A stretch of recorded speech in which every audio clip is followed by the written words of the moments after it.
Imagine, tu es attentionné, tu écoutes, tu fournis des efforts, mais quelque chose ne colle pas. Les conversations s'essoufflent, les regards se détournent. Et cette phrase qui revient comme un écho.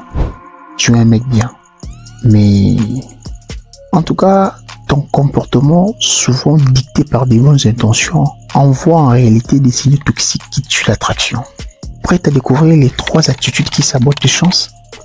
Mais avant tout, abonnez-vous d'abord, si ce n'est pas encore fait. Likez et activez la cloche de notification. Faites ça. Tu es trop gentil. Et c'est étrangement répulsif. Par exemple, dire oui à tout, même quand vous êtes en incapacité de résoudre ces problèmes. Ce n'est pas bon signe, c'est une mauvaise attitude. Parce que tu deviens prévisible et sans caractère. Ça dénote des manques de caractère. Elle le voit, elle le sent, elle le comprend. Elle n'est pas bête.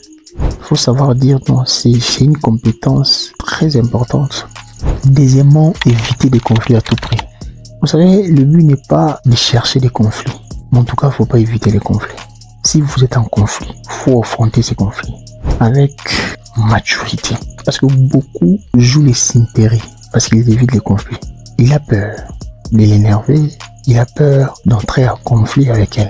C'est ça la réalité. Il ne faut pas éviter les conflits. Elle fait une demande. Si tu n'es pas en mesure de répondre à ça, tu dis non. Elle n'est pas ta mère. D'ailleurs, généralement, même ta mère ne te mettra pas l'accord de couple parce que tu as dit non à quelque chose. Il ne faut pas créer des conflits. Mais il ne faut pas éviter les conflits non plus. Ce n'est pas une guerre, tout ça là. Mais bon, voilà, c'est important pour elle. Troisièmement, la mettre sur un piédestal. C'est un vrai du n'importe quoi. Certes, il faut complémenter quand c'est nécessaire. Quand elle fournit un peu d'effort, tout ça là, tu complémentes parce que c'est bien. C'est pour colorer votre relation tout bazar. Tu ne vas pas le mettre sur un piédestal. Elle n'est pas extraordinaire. Elles sont feux dans beaucoup de cas. Faux ongles, faux machin, faux cheveux, faux tout ça là. Il y a beaucoup de faux. Elle n'est pas si extraordinaire que ça. Elle est une femme comme tant d'autres femmes. Parce qu'en faisant ça, tu deviens fan.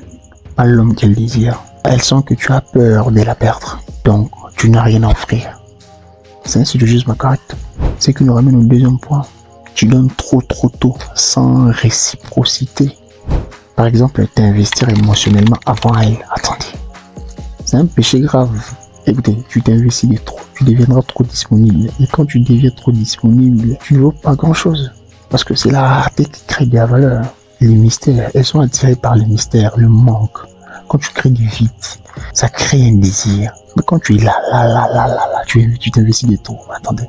Mais aussi lui offrir des cadeaux. De l'attention excessive dès le début.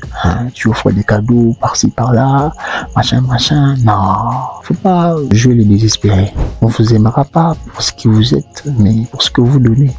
Il faut d'abord observer, voir comment est-ce que ça se passe. Est-ce qu'elle mérite ce que je peux donner? Est-ce qu'elle m'aime pour moi? Ou parce que voilà, elle est là, elle est enfamée, elle cherche la personne qui lui achètera des chouquoins ou tout ça là. Ou du foutou, je sais pas moi. On va donner comme ça. Tu auras du mal à comprendre son paramétrage cérébral. De toute façon, à ses yeux, quand tu fais ça, ça sent les désespoirs. Mais aussi, toujours initier les conversations.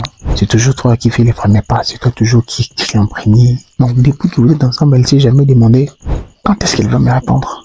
Ça n'est jamais arrivé. Tu es toujours là. Tu réponds. Non. Faut parfois laisser le temps.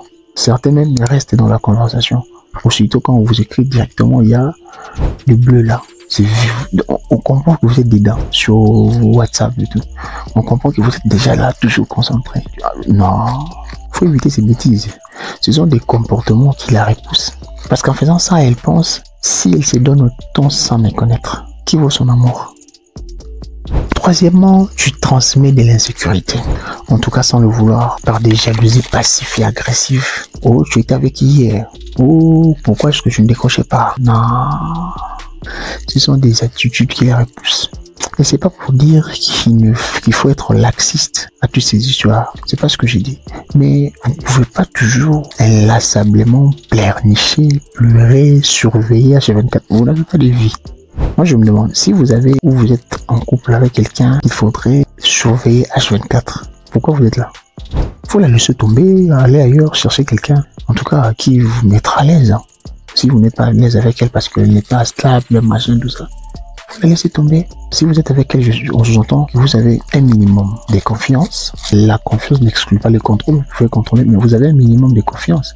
Donc vous n'avez pas à tout le temps poser des questions. Certes, vous pouvez poser ce genre de questions parce que c'est important de savoir où il était. Mais ça ne serait pas tout le temps, répéter en boucle, tu étais où, tu étais avec qui.